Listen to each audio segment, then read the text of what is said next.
A lot of this isn't going to make sense to you, and I'm sorry about that. I'm just going to start at the beginning, with the house.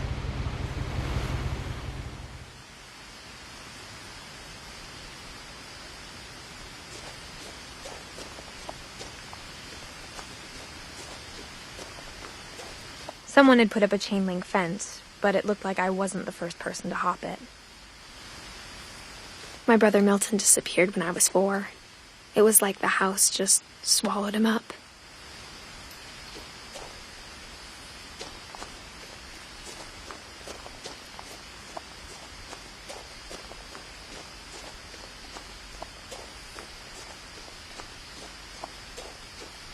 I lived here until I was 11, but I wasn't allowed inside half the rooms.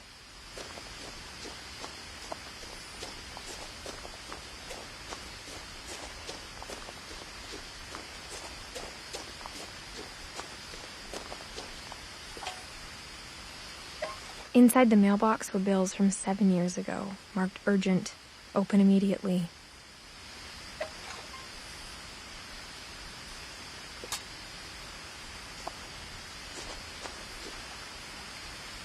I hadn't been back since my brother Lewis's funeral.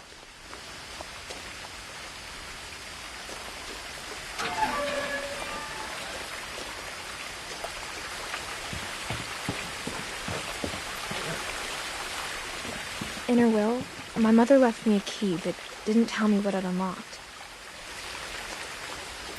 Maybe she thought I'd know. Or she thought that the mystery would be enough to bring me back.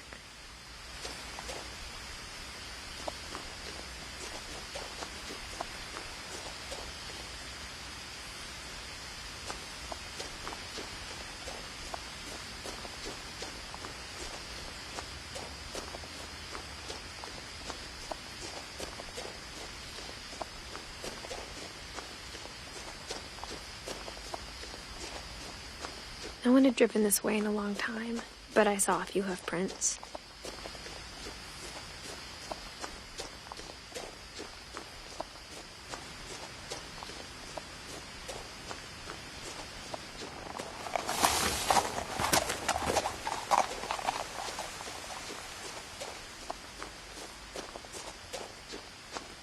The truth is, even after I inherited the house, I never thought I'd come back to it.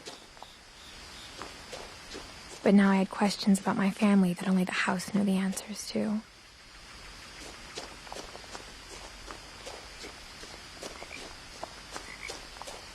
The house was exactly like I remembered it, the way I'd been dreaming about it.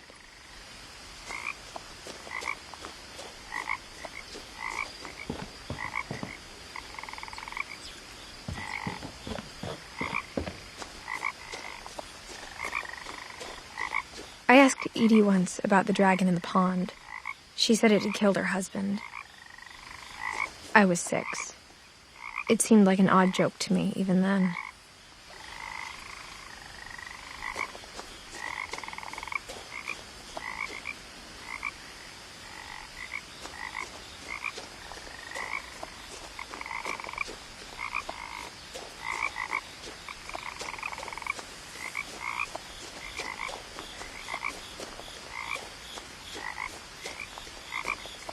As a child, the house made me uncomfortable in a way I couldn't put into words.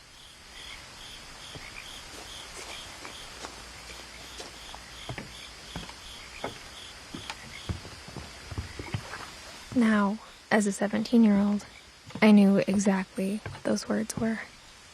I was afraid of the house.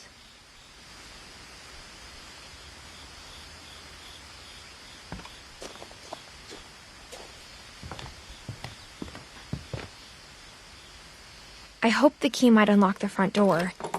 It didn't.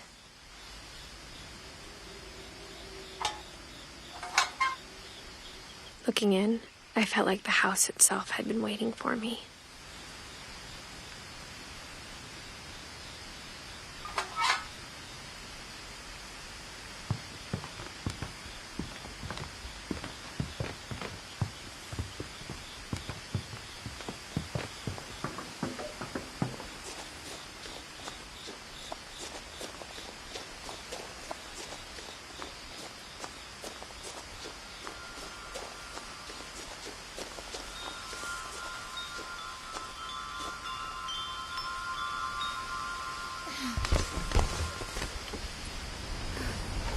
Crawling through the doggy door used to be a lot easier when I was 11.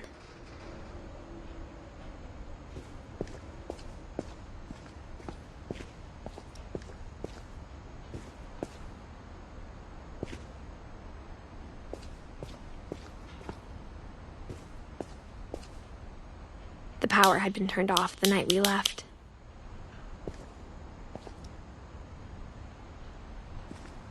For the first time in years, I felt like I was home. But instead of a family, there were just memories of one.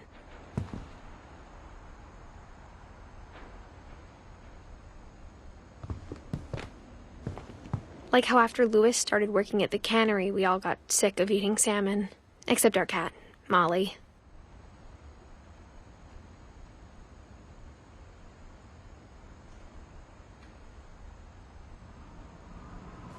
Or how only one restaurant would deliver to our house, so we had Chinese a lot.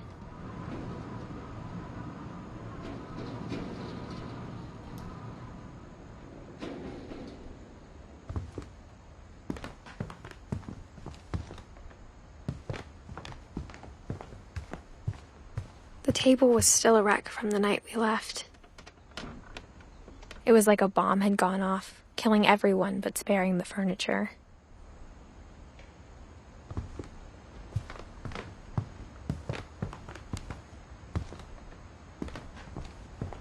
My mom was the only one of us who could imagine Great-Grandma Edie living in a nursing home.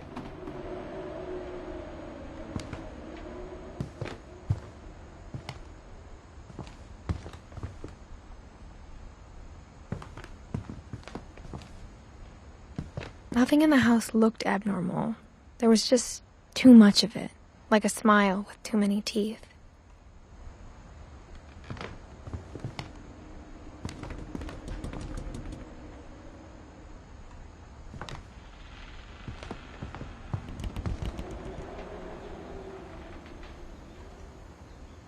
Even the fireplace had a story.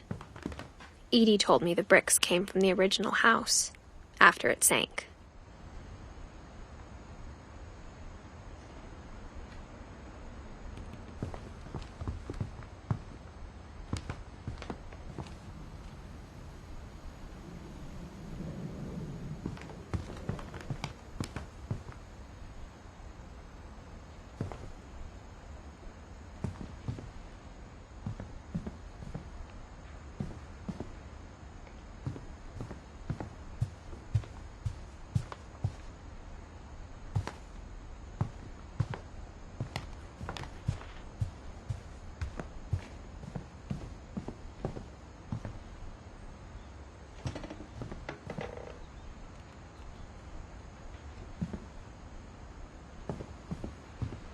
A lot of things got left behind in the whirlwind of that last night.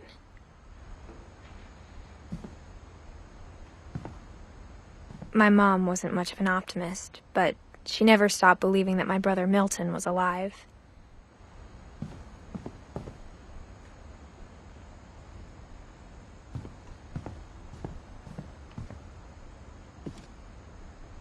After Milton disappeared, Mom sealed up all the bedrooms. Then Edie retaliated and drilled peepholes.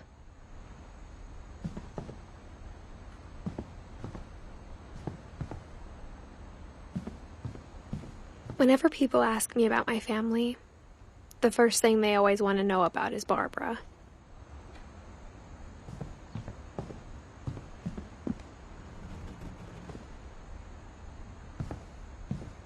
Edie's father, Odin, built the original house.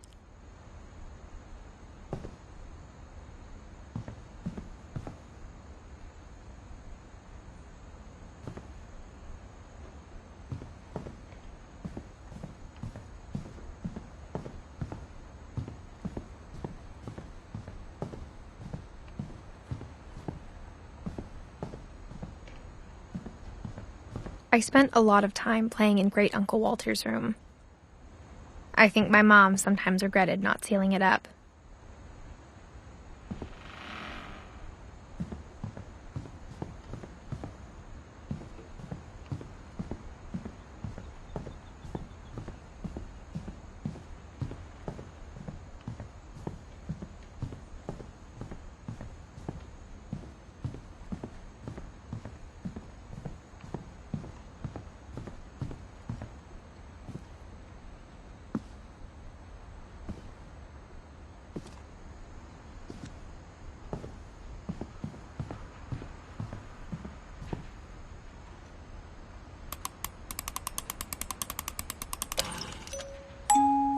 Great-Grandpa Sven built a music box for Barbara, along with the rest of the house. Mom always told me to stay out of the basement, so I wasn't too surprised when the key didn't fit.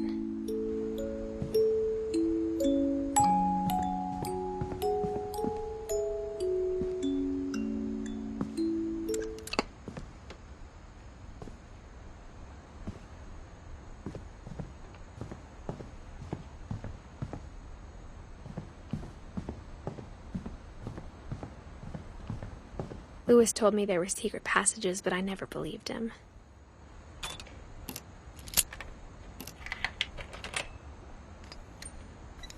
Turns out, my mom was really good at keeping secrets. Now it was time to find out what my mom had been afraid of.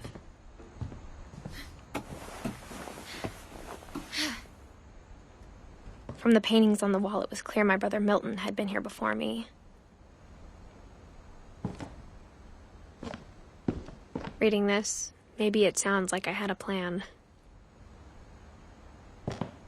But I had no idea what was behind that door.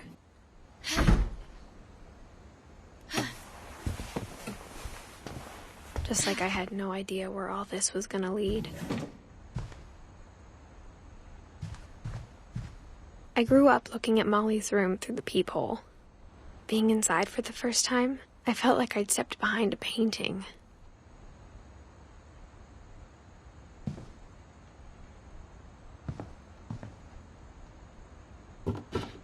Molly's gerbil had a tiny bedroom with its own even tinier gerbil cage.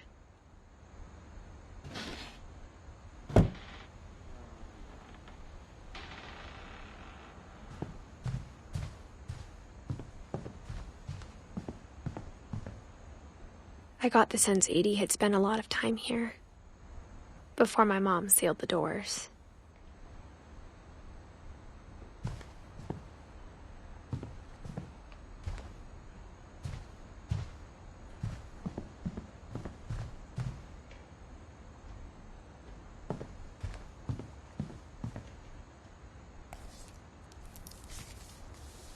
December 13th, 1947. Dear Diary, I'll be gone soon, but I wanted to tell somebody about what's going to happen. It started when Mom sent me to bed without dinner. I woke up and I was starving, so I looked around for something to eat. The gerbil food was dry, but I didn't mind it.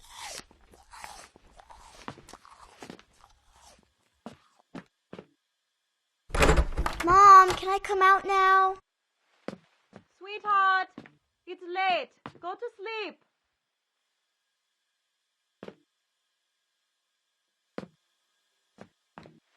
My Halloween candy was all gone.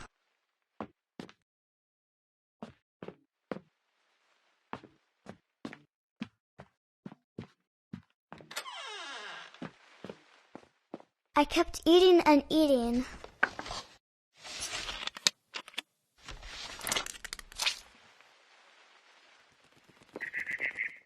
I ate a lot of things that night.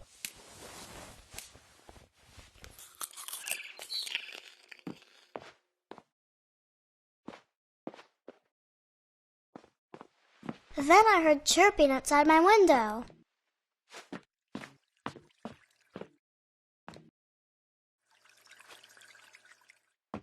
I thought about eating Christopher, but I held back.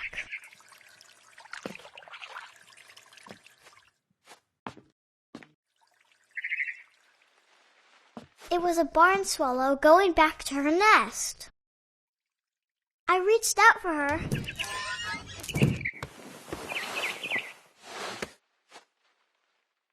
And suddenly, I was a cat. I tried to be quiet, but the bird was really scared.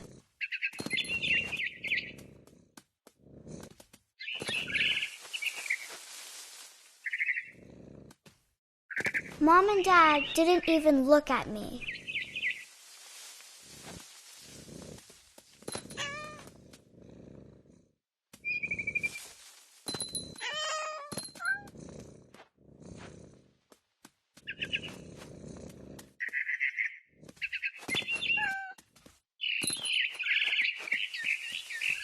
I jumped and I almost got her.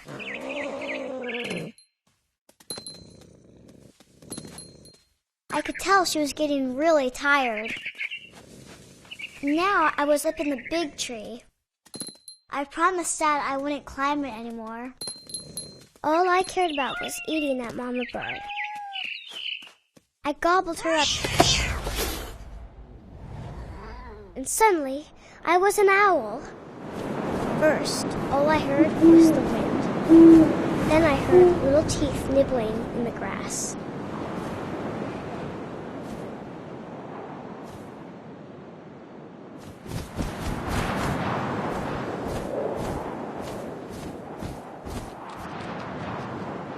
Rabbits.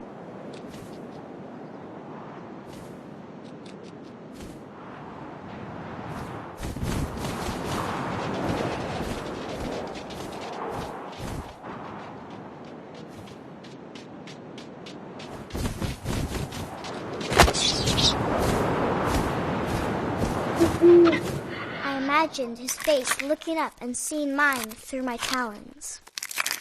I swallowed him up, and I didn't chew one bit. Then I flew off to find something bigger.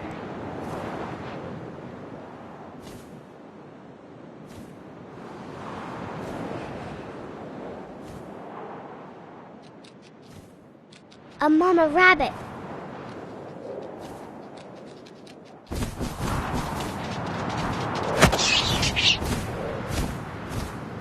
She was almost too big to carry. I started choking, but I couldn't stop eating. And suddenly, I was a shark.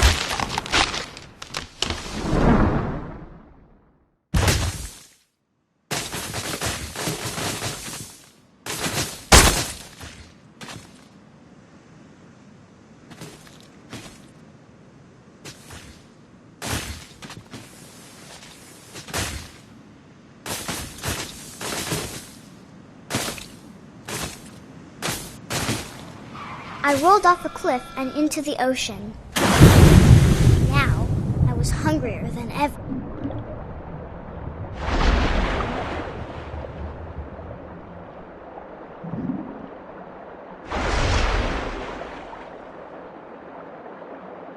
I wanted fat, juicy seals.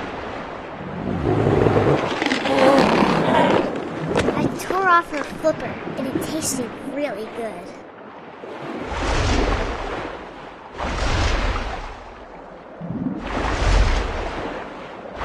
Grabbed on tight, but I was so hungry, I jumped out of the water. When I opened my eyes, everything had changed.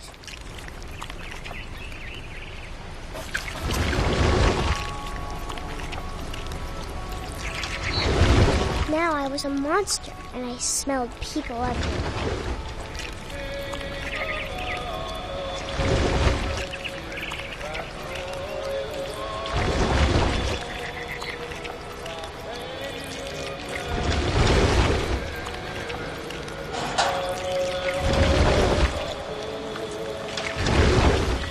I was big, but I moved real quiet.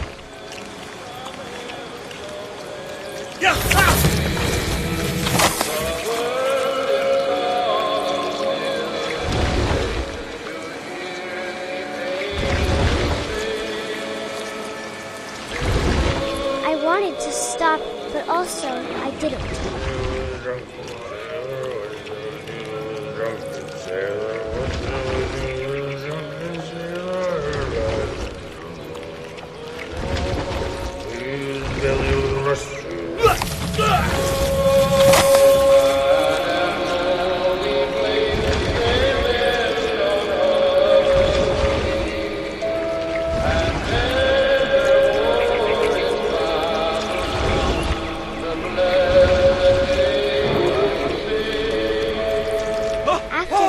Passenger, I was still hungry.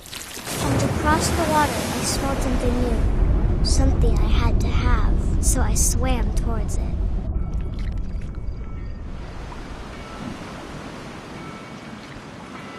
I slithered onto the sand, and the good smell went into an old pipe.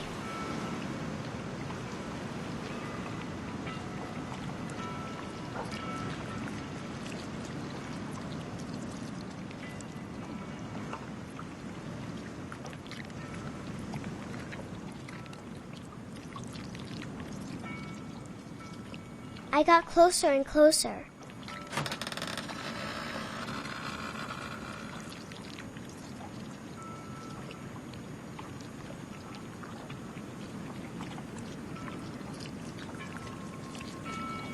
All of my stomach started growling.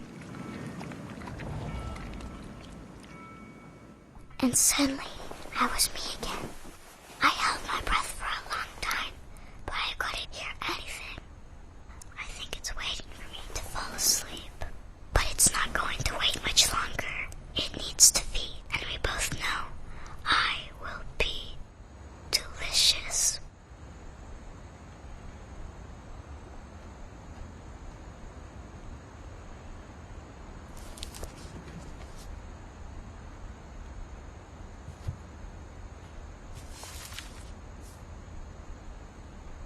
I'm not sure if I believed all of that, but I'm sure Edie would have.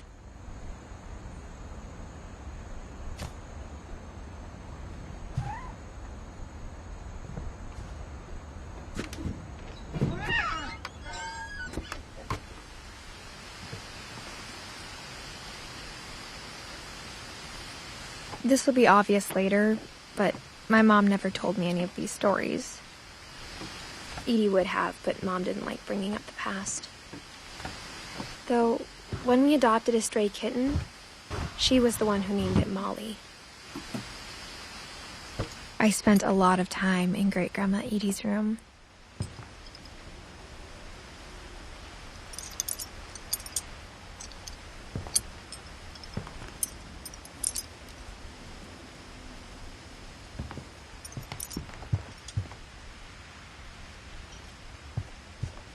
Edie gave a big interview about a mole man living under the Finch house. My mom was furious.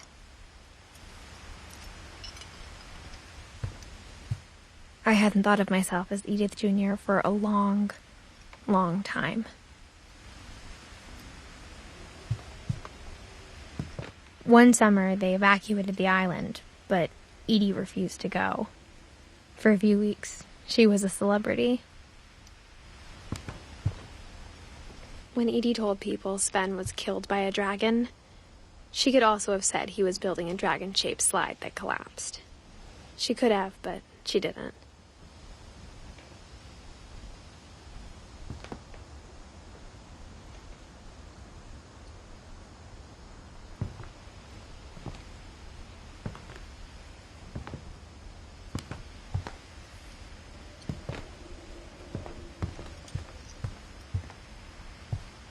Louis died a week before we left, but Edie had already started to memorialize him.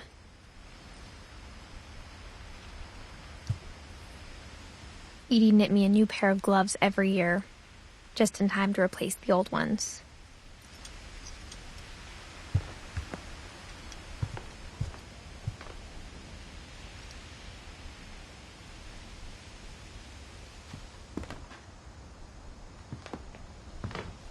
Her room was like a museum. For 500 years, the Finches have been famous throughout Norway for their fortune and misfortune.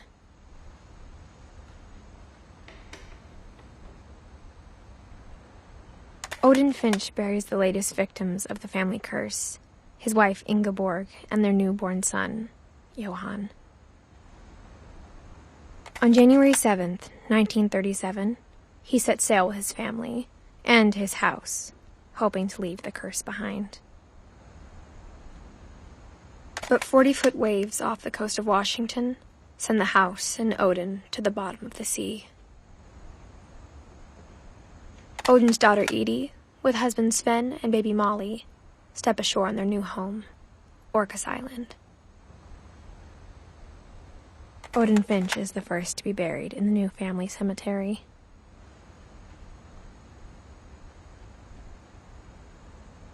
His daughter Edie is already dreaming of a new Finch house.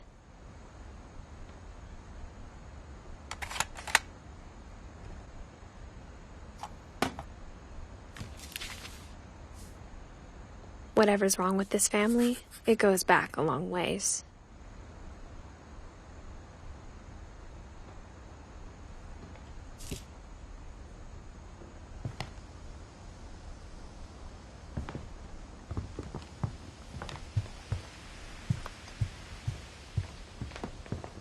even in her 90s. Sometimes Edie seemed a lot younger than my mother.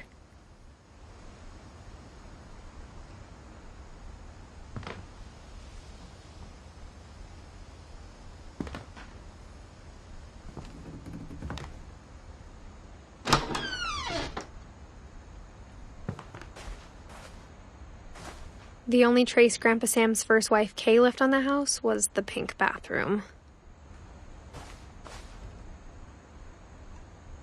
It was a pretty big trace.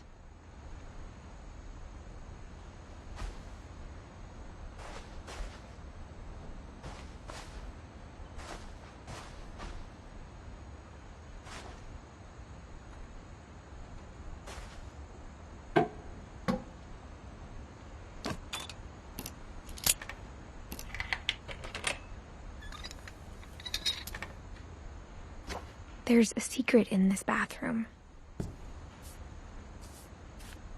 It's in the last place you would look. It isn't in the cupboard. It's hidden in this book.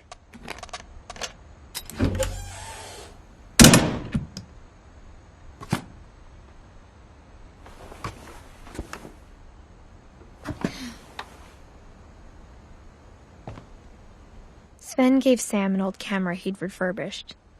He never put it down.